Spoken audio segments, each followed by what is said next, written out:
specializing. Let's say, got it. Um, Pam Bone is here to talk about myths and facts of landscape trees.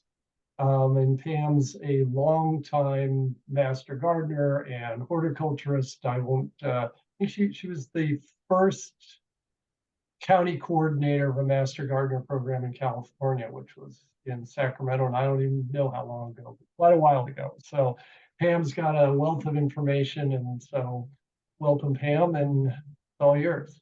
Okay, great, thanks. Okay, welcome everybody. We're going to learn all about landscape trees today. And yes, I've been around forever. I was actually hired in 1979 to start the program, Master Gardener program. And then I became a horticulture advisor with UC Cooperative Extension. And I have then obviously been practicing all of this stuff for 44 years.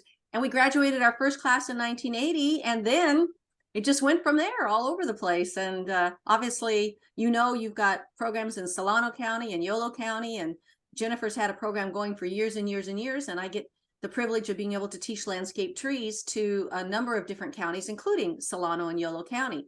What I'm doing today is taking what is often a 3.5 to 4 hour presentation for Master Gardener trainees and just condensing it down into a much smaller presentation. And it's going to highlight some things that I've seen in the landscape. A lot of it's based on research. A lot of it's based on just things I've seen out in the landscape and what I've been practicing for 44 years. And so we're going to discuss that today. I will take questions at the end. I'm going to go through it fairly quickly, just to make sure I get through everything. There's a lot to it. But if you want, you can put write yourself a note, or you can put it in the chat box and Jennifer will take a look at it. So we'll wait till the end and then we'll take time for questions. Okay. And I'm going to share my screen with you guys and show you the presentation here. And then we'll just talk from there. And I do have some, I guess samples, you could call them, some really bad looking trees. So you'll get to see those too. So I'm going to move you guys off to the side here so I can see anyhow. So yes, I am a master gardener, even though I was a horticulture advisor and the program coordinator for many, many years. When I left Cooperative Extension, I became a master gardener, and I have volunteered over 22,500 hours. And so what I'm doing today, for instance, is volunteering to help out, to pass on good information in that. And I have my bachelor's degree from UC Davis, and I also went to Washington State University majoring in pomology, which is fruit trees. So those are some of my credentials. Okay, we're going to learn a little bit about what research teaches us about the right and wrong ways to plant and care for trees. It's really important. This is a research-based organization. We're with the University of California. So we want to look at what's actually been proven out there. But then a lot of this is also based on just seeing things out in the landscape and learning from the research, then what's really going on out in the landscape. We're going to learn about planting, what kind of tree size, the planting hole size, use of amendments in the planting hole, should you use them or not? Grass around trees, is that good or bad? Staking, fertilizing and mulching, watering, and pruning. And there we're going to go from there. By the way, most of what I talk about today can pertain to shrubs, and it can also pertain to fruit trees. There are a few differences here and there, but think about woody plants in general, that a lot of this research is about woody plants. Okay, so we're going to look at myths and facts, what people think about trees and what's going on. A myth: you want to plant a big, large nursery tree because it's going to be bigger and grow faster than a small tree. And that is just not true. The fact is that small trees establish more quickly after planting. The reason is that this small tree has a root to shoot ratio that's more in line with one another. It's more proportional, so that you don't have this enormous tree right here with this little itty bitty root system trying to take up all that water in the heat of the summer. And in fact, as you will see, I put lots of things on the screen so you have a chance to read them, but every single one of these 24-inch box trees died, mostly because it looked like that they were stressed for water and that. But what happens is that the root systems of the smaller trees are replaced more quickly. They'll grow out into the landscape more quickly, and they're then going to be able to search for nutrients and water. large trees lose water faster than the roots can absorb, and they have to transport it to the leafy crown, and that treetop is way up there. But what happens then is water stress reduces the production of carbohydrates. Carbohydrates are trees' food. They make their own food through photosynthesis, and they have to make the food, they have to transport the food, and if they don't have adequate sources of water, if they don't have enough leaves to support the in relation to the roots, they're not going to do well. So the last thing, though, that's really critical, the larger the tree, the greater the chance you're going to have of having pot-bound, circling, girdling, kinked roots. I'm going to show you a few in just a minute. So here is the problem. This is a serious, serious landscape problem. It starts in the nursery right here. You see these kinked, they call them J roots sometimes. They circle, they kink, they knot, they go round and round. And you can see this even in your tomato plants or your petunias, but it's not as serious as an issue because they don't grow really large, and it's not going to affect the tree growth, the health, the stability. The roots are confined. They can't spread outward and hold the tree upright. So these trees are prone to leaning or to blowing over even years after planting. And I realized we had lots of atmospheric rivers and a lot of trees were going to go down just because the soil was liquefied. But I went out and looked at a lot of trees that failed this last winter, and many of them were because they had bad root systems. Trees will appear water stressed or that they need nutrients, even if the soil is moist and has been fertilized, like this tree right here. And you can see, you look at it and you think, excuse me, what's going on there? You look and you think, well, it doesn't have enough water. But if you actually dug down into it, you go, well, yeah, there's plenty of water down there. Looks a little dry on the surface, but it's dry down below. You look up close and you see that the roots look still like it's in a 5-gallon container, or a 15-gallon if it started off. And it's just not able to support itself. It's not able to put the roots out into the landscape. And here's one here, a big old root going round and round. That's just going to choke it off. That's like putting a tourniquet around your arm. It's going to cut off the lifeblood to the tree. Here's another one going round and round, and this little ginkgo is just literally falling over. Here's one that I've been following in a parking lot, and almost every tree looks like these two trees here. What it is that, first of all, it was in a nursery container, and it was a large tree, and these roots were all bound up in this nursery container. Because what happens, it often starts as a 1 gallon. I'm going to show you a tree right here that looks just like a 1 gallon. And there it is. It was a 15-gallon hackberry tree, and after 3 years, it started looking like it needed fertilizer and it needed water. And even though the guy was pouring on the water and fertilizing it, it wasn't surviving. So we dug up the tree, just like we dug up all of these trees. I have people bring me trees you can't even believe. I have a shed half full of bad trees and bad roots. And here's another one. Looks like it has a tumor. And they start really young. I have trees as little as tiny little 4-inch pots that go round and round like a little pigtail. And it just is on and on and on. It's one of the most serious issues we have, and that's why I'm stressing it today, because it's really, really bad. And I see it everywhere, and people don't notice it right away. This tree, look at it, it's pretty large right there, and then all of a sudden it failed. And then this purple leaf plum, that one also was the same thing. It was in a very restrictive planter, and the roots couldn't spread out, and the roots were already, when I looked at it up close, it was circling.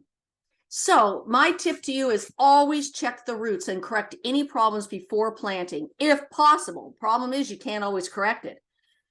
Problem is that once planted, the root defects are very difficult to correct, and sometimes it's really hard to diagnose it. A lot of people, like I said, will call the office, talk to master gardeners, and say that there's something wrong with the tree, thinking that they need to water, they need to put on fertilizer, and it's not that at all. It's a bad root system.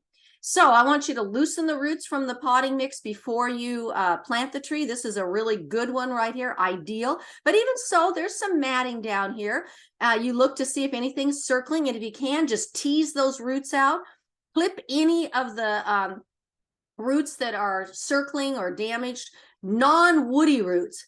And this will stimulate new root growth. The problem is if you've got a lot of woody roots in there and they're all kinked, it's like a kinked garden hose. You're not going to ever get water through it. And it's really hard to straighten those out, to trim them or do whatever. And in fact, most of them can't be fixed when they're that bad. And you should just take the tree back to the nursery and don't even bother planting it. Okay, another myth. Tree roots grow really deep and they look just like the top of the tree. And that is completely wrong. We did not realize that that roots then, until they started doing research, is that tree roots actually go out very, very widely. They have to go out looking for water. They have to keep growing and growing. They're like your fingernails. Those little tiny little roots that absorb the water, they just are like there. They just keep growing and growing and going out looking for water. So tree roots do not grow deep. 90% of tree roots are in the top 18 inches of soil, and 99% of the roots are in the top 3 feet. And this isn't always just landscape trees too. This is fruit trees. Maybe on deep agricultural soils, they may go down further, but in most urban settings, suburban settings, this is true.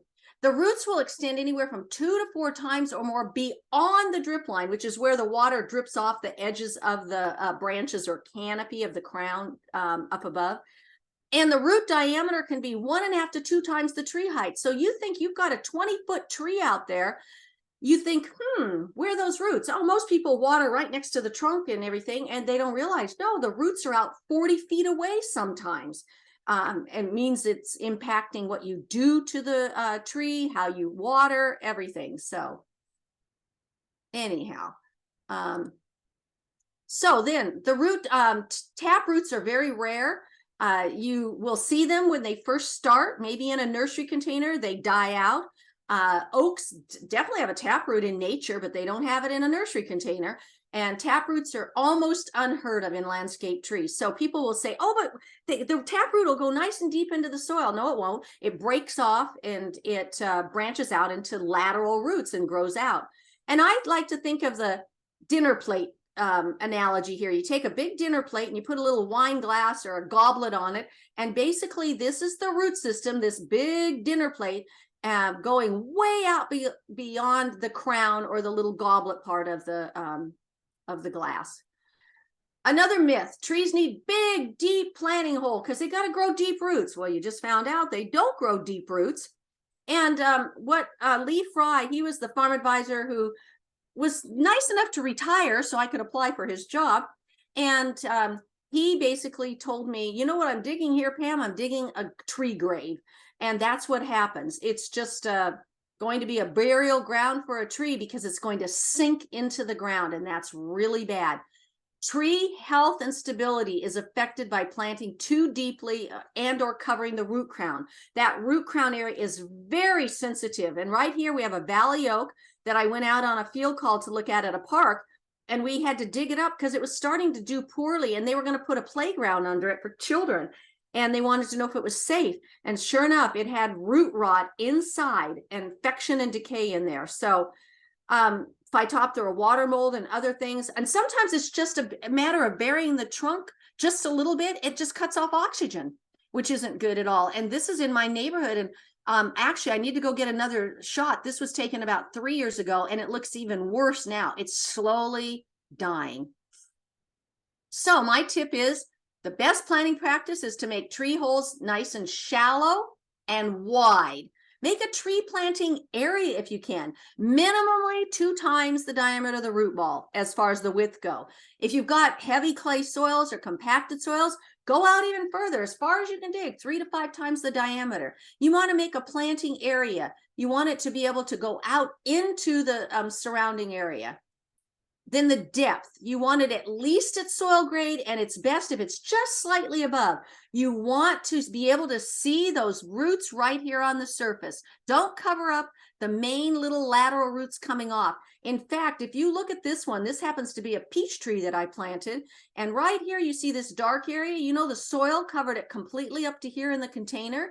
And this tree would have eventually died. We usually get people calling about a year, 2 to 3 years in, and they say, my tree, my fruit tree, especially a lot of fruit trees are very sensitive. is doing terrible, and I say, can you see the first few roots coming off? And then they start to dig and they realize, oh my gosh, it's buried 1 to 2 inches down. So you don't want that. To minimize settling, why not plant on a pedestal? In the old days, we told people for roses and fruit trees and stuff to make a mound and pat it and put the roots over it. Well, we could still do that. That would be just fine. You don't want to cover the root crown or that trunk flare. Leave it. It's fine. When we have telephone poles growing out of the ground, we've covered it. Whether it's an old tree or a new tree, look for that root flare. That shows you first you don't have girdling, circling roots because the roots are going out and they're holding nicely. So anyhow, and then planting too high may also cause problems. And so you do have to be careful about not having the little tree that looks like it's going to get up and just start walking away. You don't want that either. The roots then may not be stable enough to support a large tree. And when you first plant, those little tiny roots that we sometimes call feeder roots, they're the absorbing roots that absorb the water and the nutrients. Well, they can dry out and then they don't work. Out in nature, this happens to be on the upper Sacramento River. My husband goes fishing up by Dunsmuir. I go on hikes and I look at nature. And sure enough, there's a tree and the roots are all exposed, but it's not necessarily meaning it's going to be stable and it could go over someday.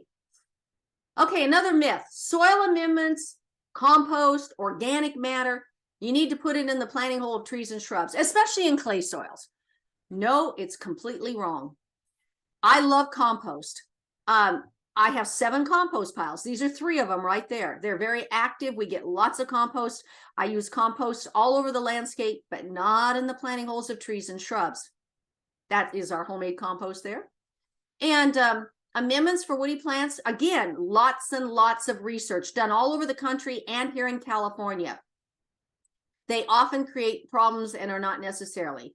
So adding fertilizers, soil amendments, root stimulants is not recommended. That comes right out of a UC publication on planting landscape trees, which is a free publication that you can find online on the one of the Master Gardener websites or through UCIPM, or type in planting landscape trees UC publication and you'll get it.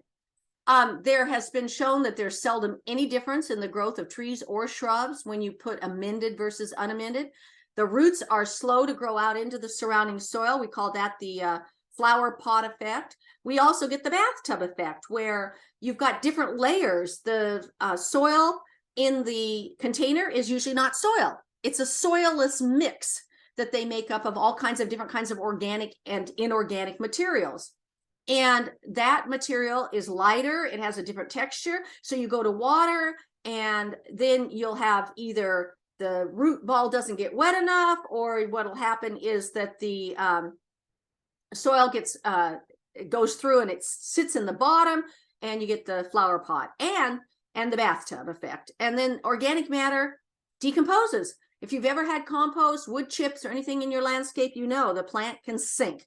And unfortunately, so what you do, you just take whatever came out of the hole and you just put it right back into the same old stuff. If those roots, which I already told you, go out 20, 30, 40, 50 feet from a tree, can't grow in a little 3-foot area, they're not going to grow out. They have to be able to grow out into the surrounding soil.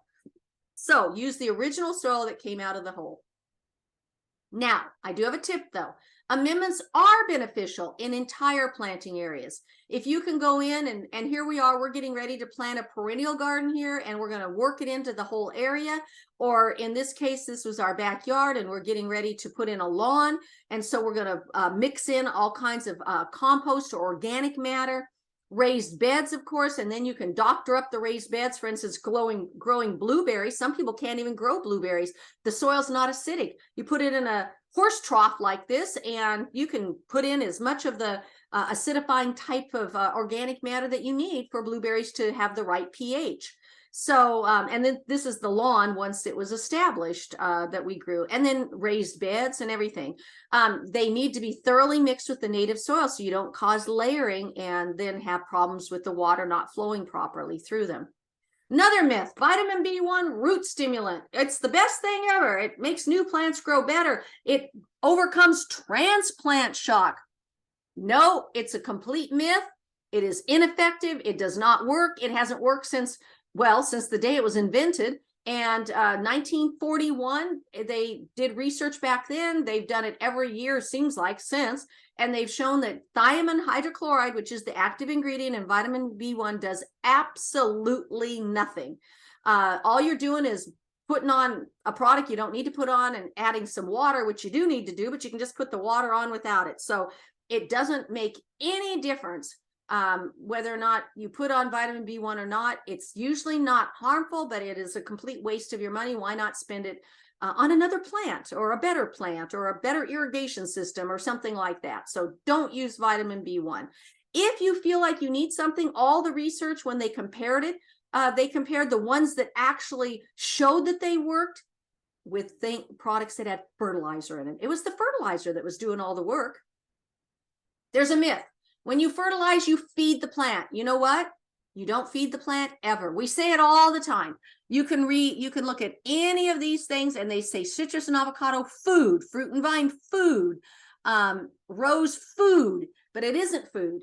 Plants make their own food through photosynthesis. And then I put up the equation you probably haven't seen since high school, where you take carbon dioxide and water and some light and the chlorophyll, and you get sugars and sugar or carbohydrates.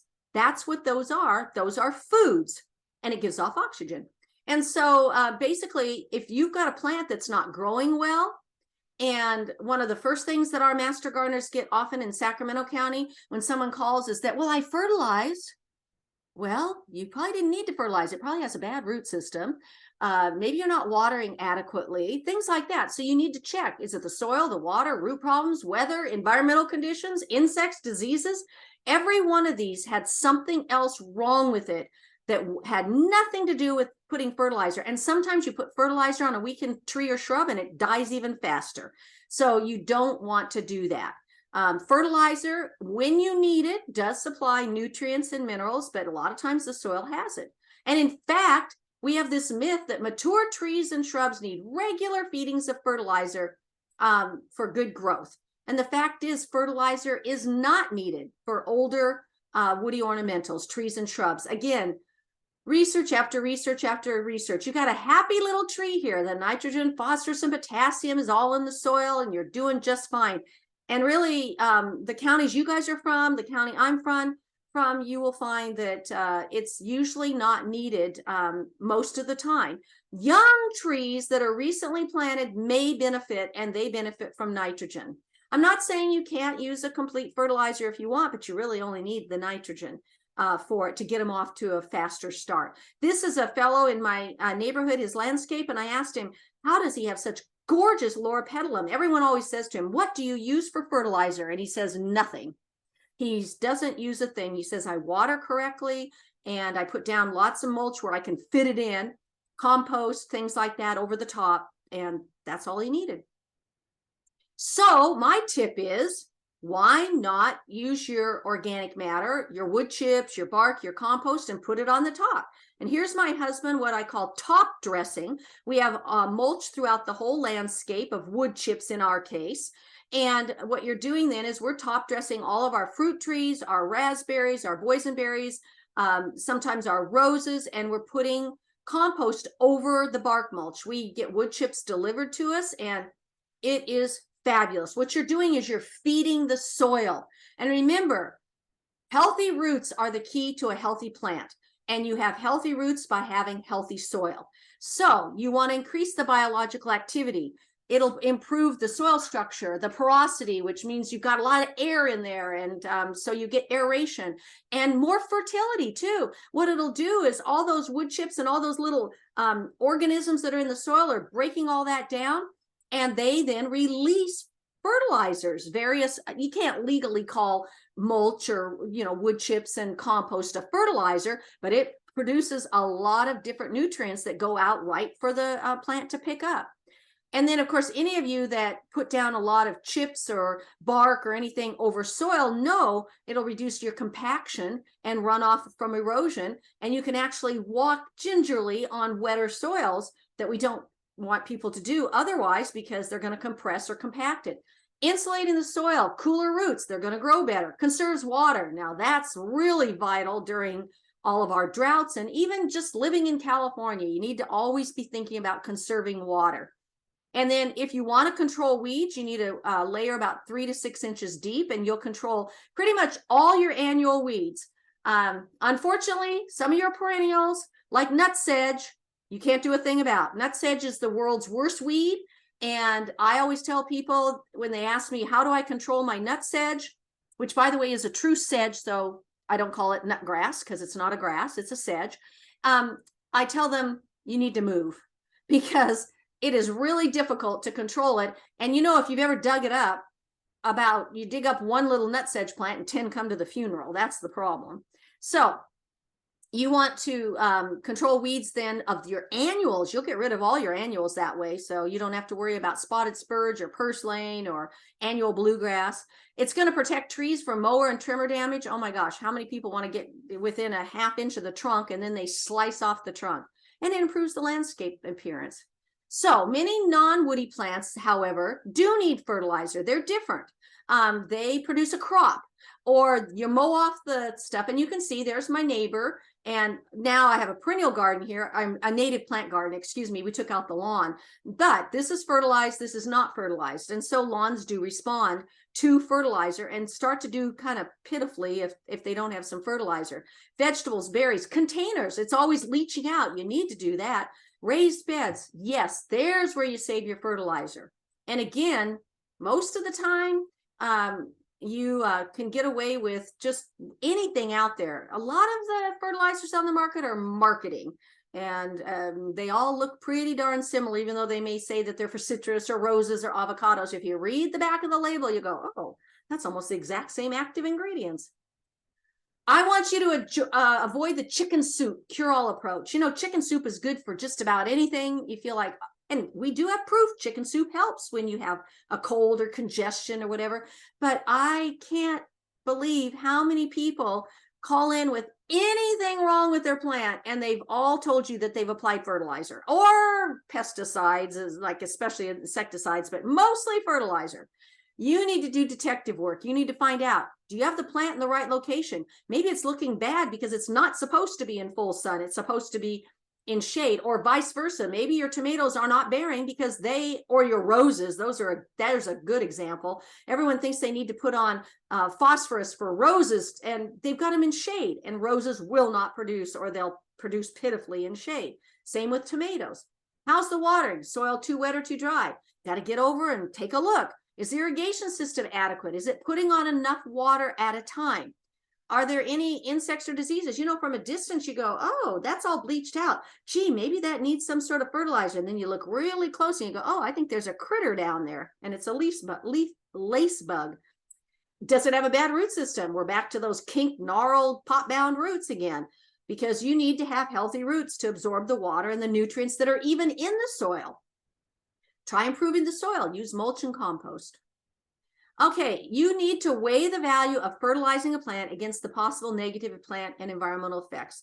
It costs money, and when people overwater or the water runs off, all the stuff that was on their lawn, whether it's pesticides or fertilizers, it's going right into the creeks. And I live on a creek, and I know exactly what it looks like when people are putting on too much stuff, because the creek starts to turn really disgusting. It gets green and algae grow, and we're putting a lot of pesticides in our creeks and rivers and waterways and don't even realize it because it's coming off our lawn. So try to save fertilizer if you can.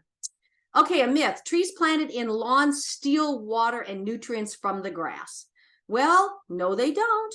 The fact is, turf grass dramatically stunts the growth of young trees.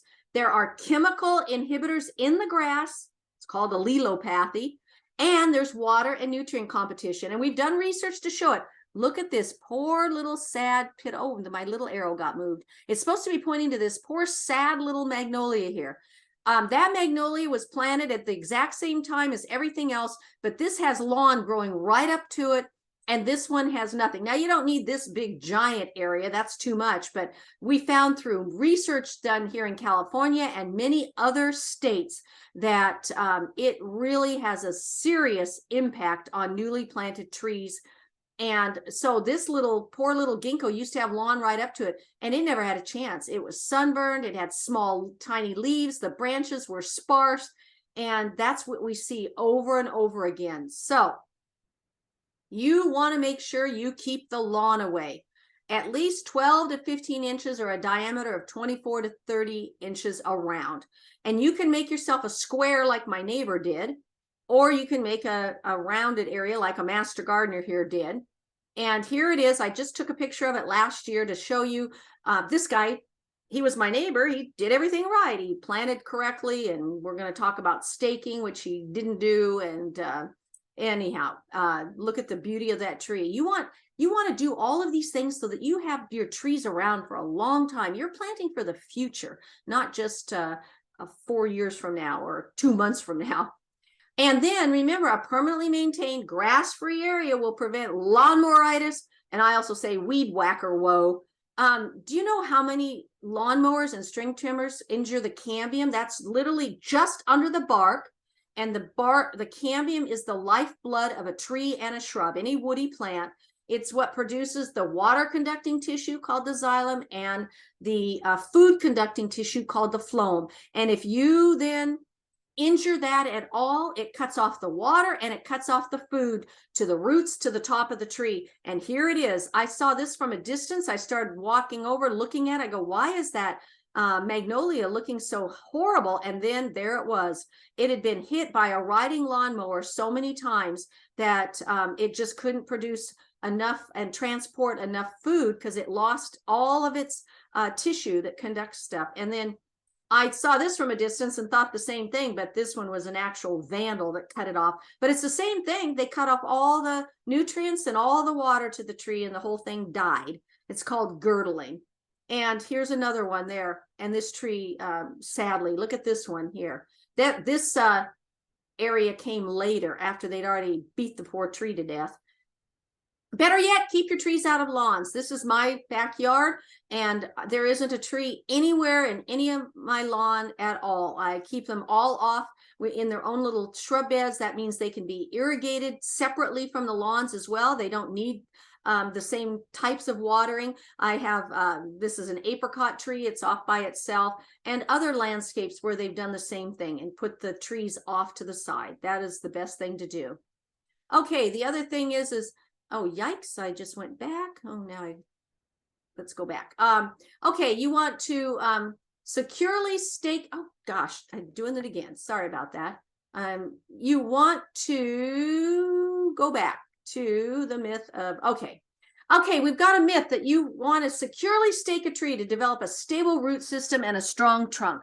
Well, the fact is, rigid staking produces weaker trees with less root development. This poor tree can't move at all. Look at this poor little tree right there. And this tree, look at how many tree ties. That tree's not going to escape, that's for sure. And what's really sad is I have been taking photos since it was just a Kodak carousel slideshow that I used to give. And I've been taking photos since about 1980, 81, and giving this talk since 81. And then, of course, changing to a lot of digital when it all came out. And some of the same pictures are over and over again. Basically, we found the tip is all trees need movement. Now, you're going to hear a big word here, thigmomorphogenesis. It's going to help the tree grow really strong. And that's what it does. It has to move back and forth. They've actually found out that plants must move in order to strengthen their roots, in order to strengthen their top, their trunk, and everything. So if we don't do that, then the hormones in the plant is restricted, and it leads to, yes, a little bit taller tree, but it has a skinny little trunk, reduced taper, and it reduces the root system. So research was done where this one was never staked. This one had all the lower branches all kind of stripped off, which they do a lot in the nurseries. And then it was staked rigidly all the way up. And look what happens when you take the stake off. That's a real problem. And the problem is then you go into the landscape and you go, well, you've got to take that stake off. But what do you do when you take this off and it falls over? Well, we've come up with this 2-stake method. And this, by the way, was done, this research was done in the 70s. And then they came up with a publication on doing this. And so, and I still, this is a new picture that I just took probably a year ago. It's still a serious problem. Nurseries have a reason for staking. It has to do with transport, being able to grow them closer together, injury that might occur if people are bumping into them or whatever. But they always, at least a good nursery will tell you, do not leave the nursery stake on at all. It's going to rub all the way and maybe injure it. It's going to cause it to be weak. And people will say to me, oh, but I have to take the stakes off. I mean, I can't take the stakes off. The tree will blow over. Well, you'll see what happens with that. Anyhow, so I've got a little thing here about you place 2 stakes on either side of the root ball. You grab the tree that's hanging over, you've taken the stake off, and you kind of go up the trunk and you hold it at the lowest point. It'll stay in its own original position of upright, not just leaning a little. And that's where you place the stakes. And the thing is you really need to be purposeful about what stakes you choose and where, because you want the tree ties near the top. Because if otherwise the tree is going to go back and forth and whap itself on the stake if the stake is way up here. So, and use broad tree ties. So here we've got some stakes examples, and I probably have maybe 150 of these. I just selected a few. They're trying the right thing, but why have this big thing and take a chance as this grows that it's going to go back and forth and injure itself? And the same, this one is pretty good. That one's near the top of the tree. And this one needed 2 stakes because it was probably a large tree, like a 15-gallon or more. And then the tree moved too much. And so here, this again, a little bit too tall right here as far as the stakes go. It'd be nice to cut it off. But those are some examples. That's good staking, except for with some variation I'd like to see changed. Improper staking, the problem is here we have serious issues. First of all, they did the 2-stake method, but lashed it to the still stuck on the nursery stake. And yet we have these other stakes that are now crossing. They're going to injure it. And here you've got the stakes over here falling down. The tree's lashed to the nursery stake. You've just defeated everything you wanted about being able to get the trees moving. So you stimulate the hormones so that the roots will grow, the trunk will grow nice and thick, and it'll be able to stand on its own. Because eventually they won't stand on their own. And then if you leave this single stake right next to the trunk, this is in the neighborhood, and this poor lady, every one of her crepe myrtles has one of these bars stuck in it, and you can't get it out. And there's nothing you can do. You've got the catch-22. If you leave it in, the tree will die. If you take it out, the tree will die. It's just a matter of how long it's going to take. Same thing here. This is a peach tree with the original Dave Wilson Nursery tree tie still, or label, I should say, still stuck in there. This is the tree tie stuck in there. It's going to cut that limb right off someday. This is at a hospital near me, and I just keep watching it every year, going in, digging in deeper and deeper and deeper till it cuts off all the nutrients at first, all the food, and then eventually it's going to cut the water off, and then the tree is going to drop dead. And this one, see how skinny that trunk is there? And how fat it is here? Well, the food's coming down, and the highway's gone. It's like cars going down the highway, and all of a sudden the bridge is all washed out, and the cars have to stop, and they all back up. Well, all the food that the tree's making in its leaves is all backing up, and the rest of the tree is starving. I just see so many problems with 2 things. One, bad root systems, and improper staking. So I want to emphasize it. How long should you stake? Well, when it looks like that the tree is actually supporting the stakes, they've probably been in there a little too long.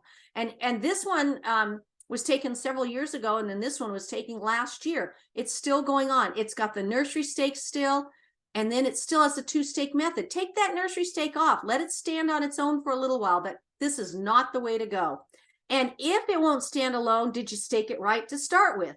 You need to restake it with the 2-stake. You need to lower the ties. Maybe you need to thin out the top a little. You got too much of a sail up there. You want to encourage those trunk laterals. That's one thing the nurseries don't do. We don't have these little laterals, and they're just like little food making machines and shade making machines. And if we keep them short, you can't let them grow too long or the tree will be stunted. And then you have to check, does it have circling or pot bound roots? And that's why it won't stand. Many times that's the case. Okay. Most tree problems are caused by insects and diseases. That is not true. That's a big myth. But a lot of people, especially the ones that call in and say they just use some sort of insecticide or fungicide on their various plants, but it's improper watering. And here we've got too much water that killed this tree within 3 months. And this one was killed within 1 season. And this one, I just walked by it again this morning. It's on my morning route, and it's looking just as pitiful as last summer. This one's starting to look worse, and it will soon die. The roots were all cut. There's lawn. This guy here came from the East Coast, where the water on those trees, their native oak trees, have water. But in this case, it doesn't like the soil raised. Remember, raised soil, that's not good. And then watering regularly. Native oaks will not take it at all, but a lot of trees won't take it. This one is that same parking lot where all those trees were falling over. Well, we have algae growing in the middle of summer.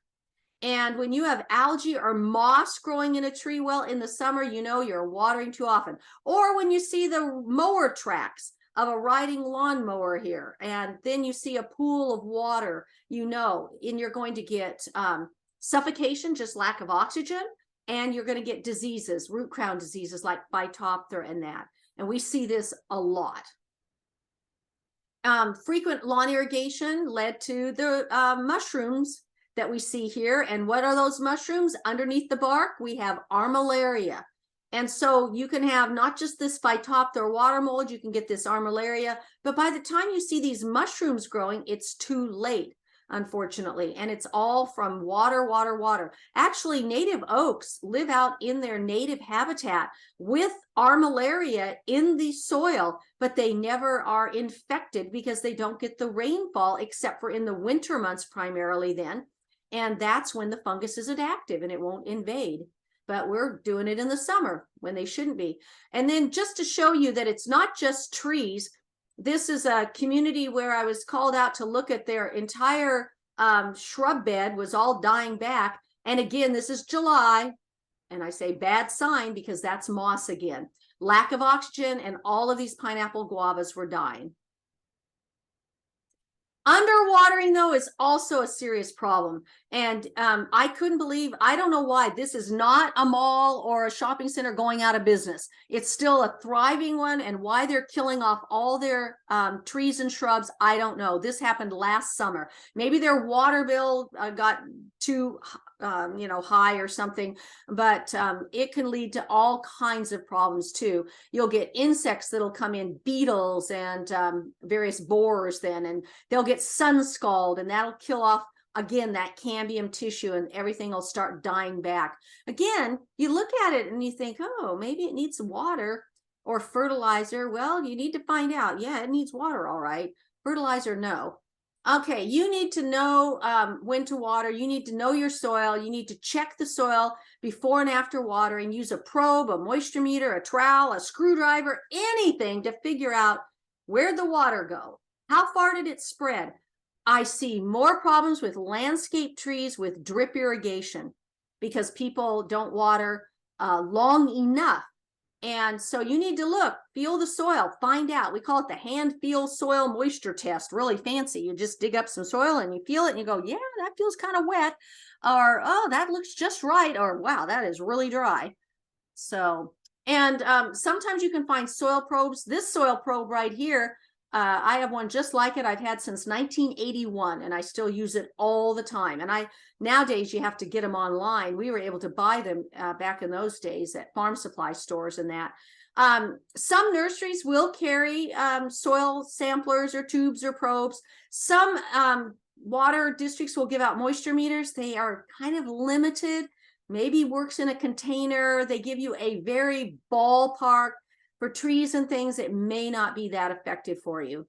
And myth, deep-rooted trees, hey, they don't need to have lawn watering. So guess what everyone did during the initial 2014 drought, and then later during the drought that we just got over because of all those atmospheric rivers?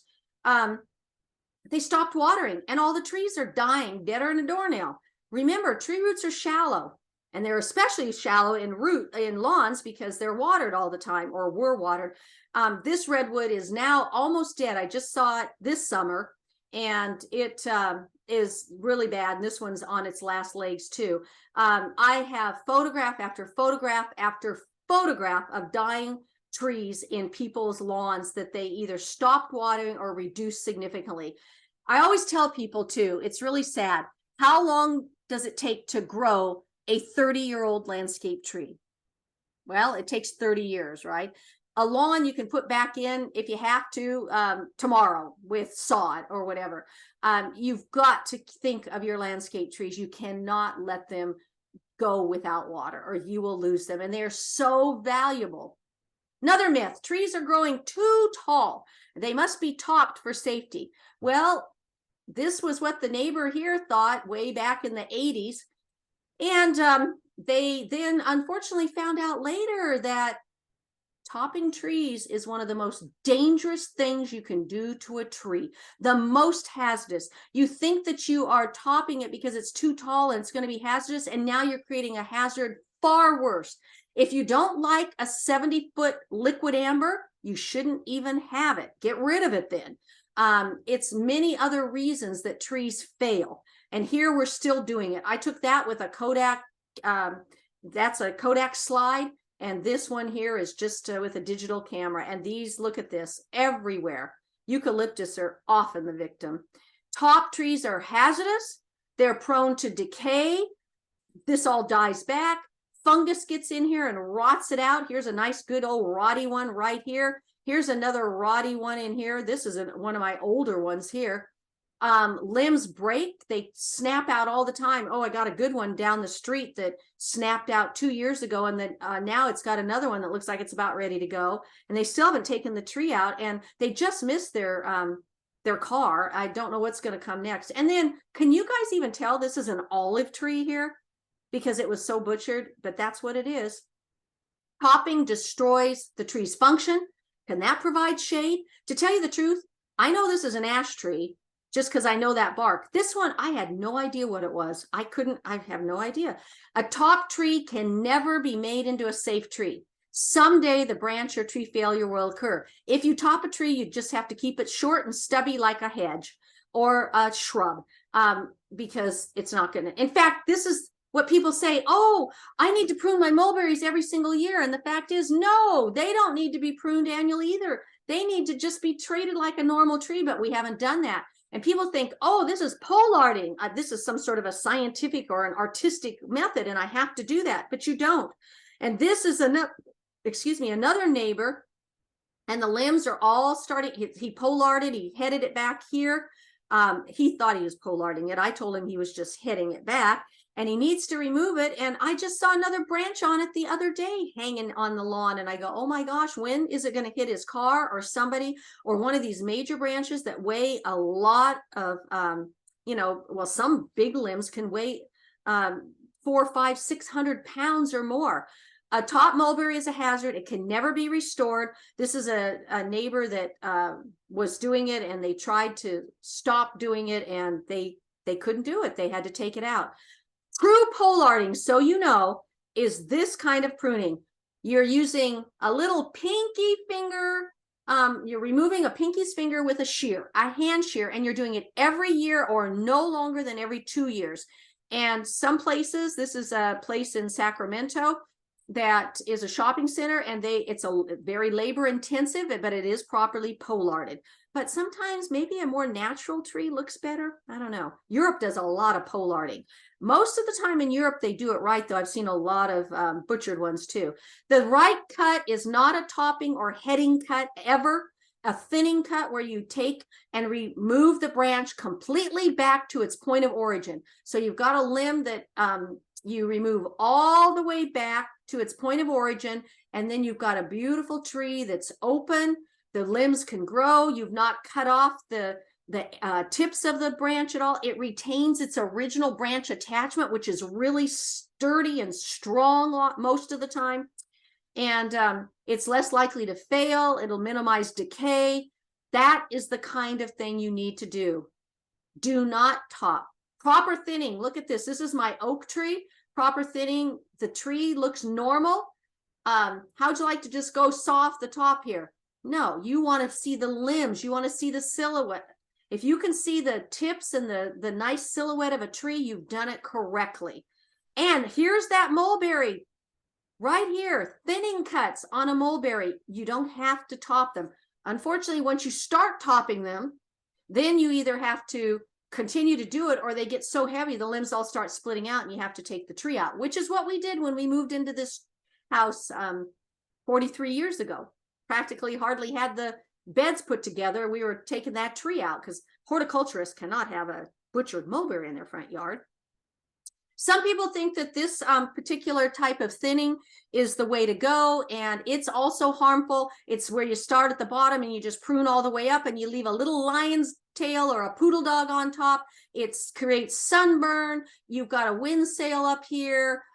You've got a lot of branch wounds that then get infected with various decay. You don't want that either. If somebody tells you they're going to thin it and they stand at the bottom and then start climbing all the way up and sawing it off, stop right away. And don't use wound paint. No amount of research has shown that it ever works at all. It's harmful. It can cause sunburning. It can attract insects. We used to recommend it, but we don't at all. And I added the no because I got this picture off the internet and they still sell it. It's ineffective. It can be toxic. It's harmful. It doesn't heal the wound. Trees actually wall off their wounds. It's called compartmentalizing. They don't need wound paint to, quote, heal, because they do it themselves by walling them off. So you don't want to make a flush cut. You want to keep just outside the branch bark collar, and you're going to have the tree's natural barrier to decay. So this flush cutting here is the worst thing you can do to a tree besides topping the tree. And you want to instead make a nice cut just outside of the branch collar. Look for the swollen, wrinkled area. It has decay inhibiting chemicals that won't allow it to get into the tree. And you want to do that with your fruit trees and everything. If you've learned anything today, just learn to prune correctly so you don't have hazardous trees down the road and with decay and limbs that are going to break out and fall on your house or your car or maybe people. Proper pruning cuts will make nice little closures. Sometimes you'll get hearts, and they will then close beautifully, and the tree is nice and protected from fungi and insect attack. And this is what's going on inside, and it's nice and tidy instead of a big rot column. So educated pruning results in a tree that's attractive and safe while saving time and resources. And look at how beautiful those trees look. So I want you to know that properly cared for trees, they add beauty, they add health, they make you feel great. They add an aesthetic to the community. They add value to your home. They save all kinds of energy. They produce oxygen. So treat them carefully, prepare to plant a tree for the future, and then someday you'll have these beautiful trees that'll last for a long, long time. And I just love photographing trees, so I had to throw this in here so that you guys could all see more trees and enjoy them. Here I am back again, and if anybody has any questions that, Jennifer, do you have any that you saw that you want to tell me about? Yes, I had a couple. Linda Beth wanted to know if a tree was planted too deeply a few years ago, should the soil around the base be removed now? Yes, if you can. The problem is that sometimes the tree has been planted too deeply. If it's been in for less than a year or less, sometimes I'll tell people you may have to just dig that tree back up again, replant it up high, and shove the soil back in around it and plant it high. We call that planting proud. The problem is, though, what'll happen is if you've planted the tree too deeply and it's been in the soil for a while, then you've got to try to create some drainage away from the tree trunk. You may not be able to lift it. So whatever you can do to break down the soil that's around it, expose it, and then provide a dike through the whole area or something to prevent so that drainage can be taken away. That's the important thing. Anything else? Yep. Kathy Brown wants to know if an old tree is fully engulfed in ivy, should you attempt to remove the ivy that appears to be larger and entirely wrapping the tree? Yes, actually, you know what ivy does? It does exactly like a tree tie does on a tree. It does exactly like a root does.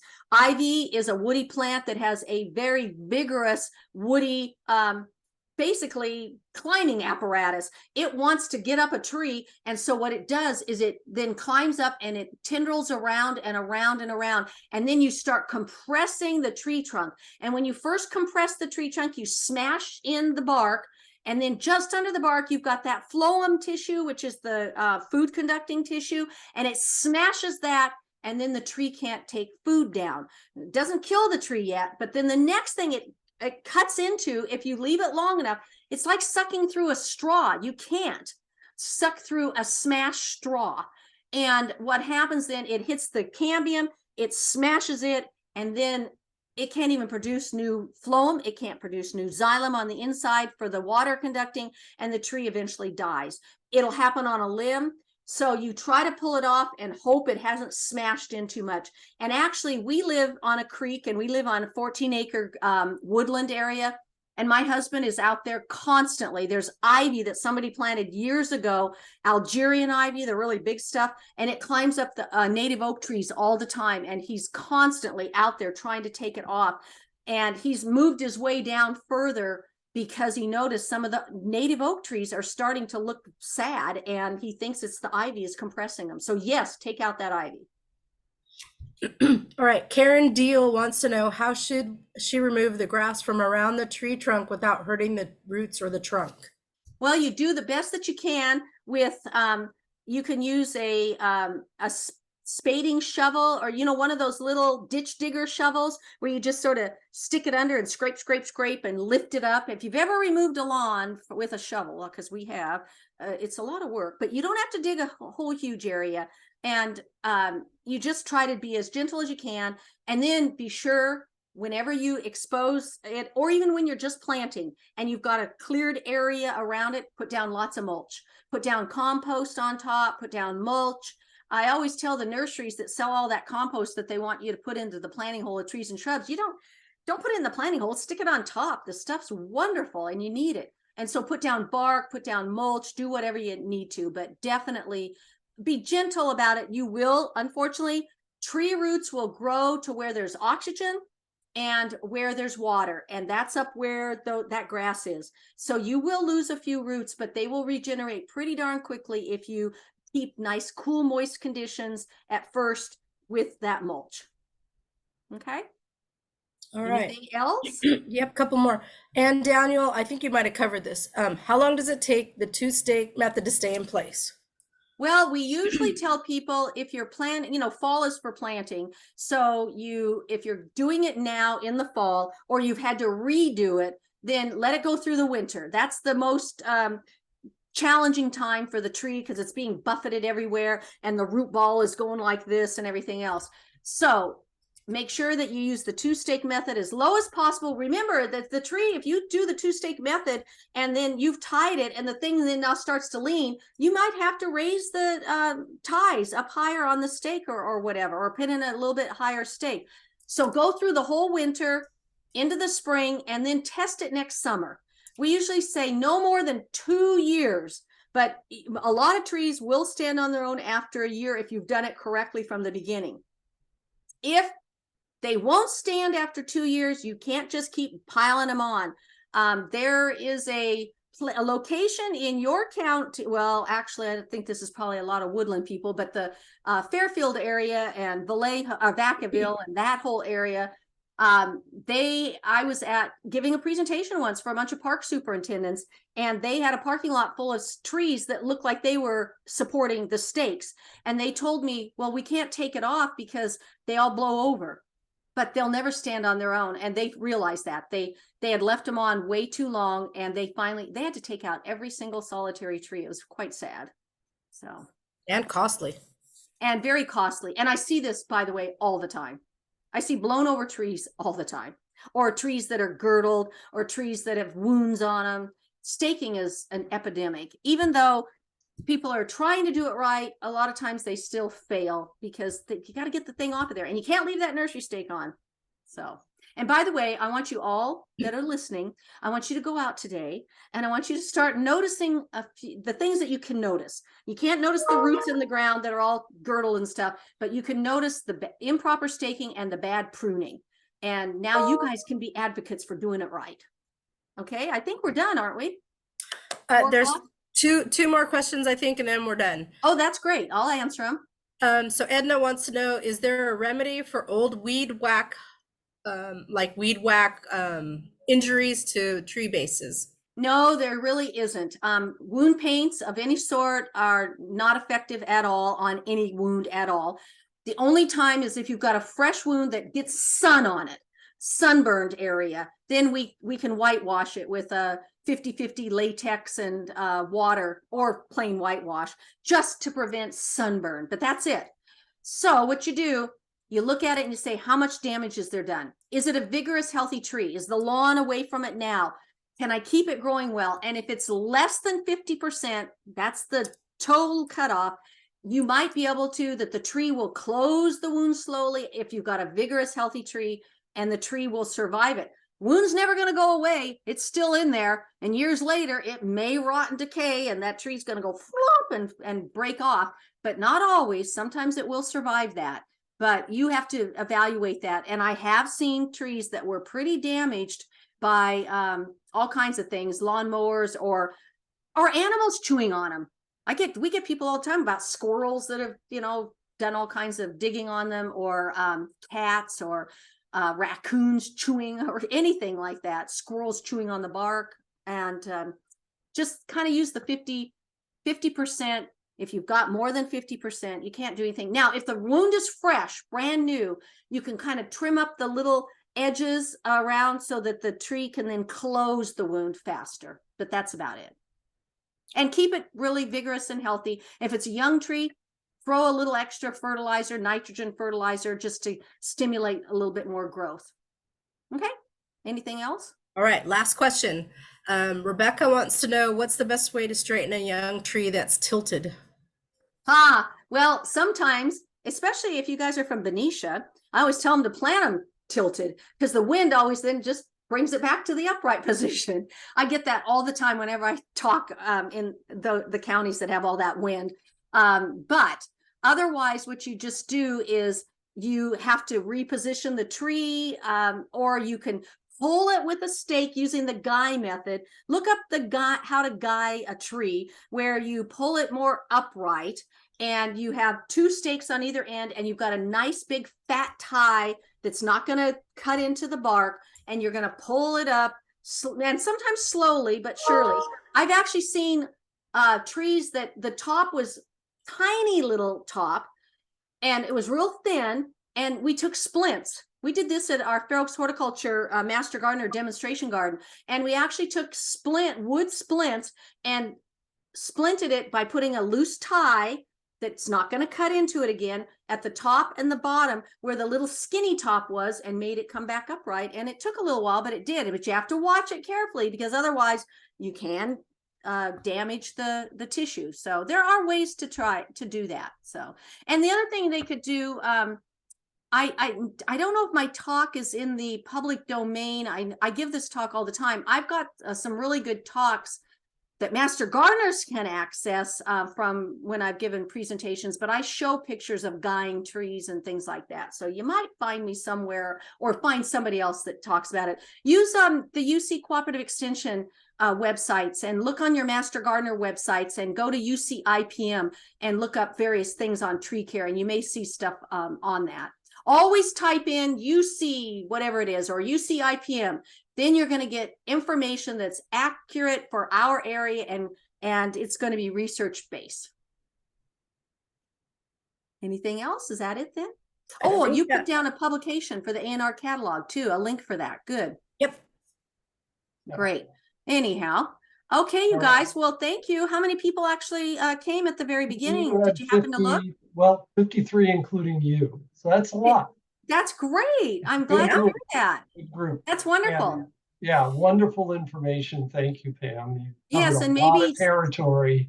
I know this is an overview that really takes a lot of time. Yeah. I can nail in more quickly on just certain things, but I want to give everyone just an overview to be thinking about these things. Right. Perfect. Yeah. Perfect for this group. Great. Thanks a lot for asking me. Yeah, no, thank you very much. So next time, which will be the 28th, Christine Casey with Bee Haven will talk about pollinators and pollinator-friendly gardening. So definitely come for that, because she's very well versed in certainly that area. And if you haven't visited the Bee Haven here on the campus, think about doing that also.